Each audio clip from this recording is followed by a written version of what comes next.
মনে রাখবেন ভাঙ্গা জিনিসগুলোকে আল্লাহ এমনভাবে সুন্দর করে নতুন করে সাজাবে, আপনাকে এমন সুন্দর জীবন দান করবে, যারা আপনাকে নামাতে চেয়েছিল তারা আপনি পর্যন্ত আর পৌঁছাতে পারবে না। সুবহানাল্লাহ। যারা আপনাকে টেনে ধরে নামাতে চেয়েছে তারা অনেক পিছনে পড়ে থাকবে, আপনি রবের রহমত নিয়ে অনেক দূরে এগিয়ে থাকবেন।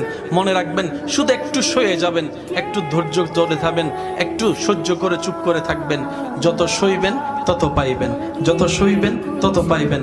কোনো আফসোস নাই, কোনো আপত্তি নাই, কোনো হা হুতাশ নাই। রবকে শুধু এতটুকু বলবেন যখনই মন খারাপ হবে, সিজদায় মাথাটা ঝুঁকিয়ে, ইয়া রব, আমি যা পেয়েছি কোনো কিছু পাওয়ার যোগ্যতা আমার কাছেই নেই, সব তুমি দয়া করে দান করেছো, সব তুমি দয়া করে দান করেছো।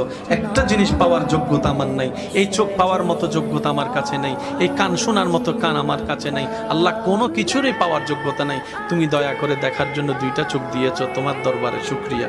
সুবহানাল্লাহ।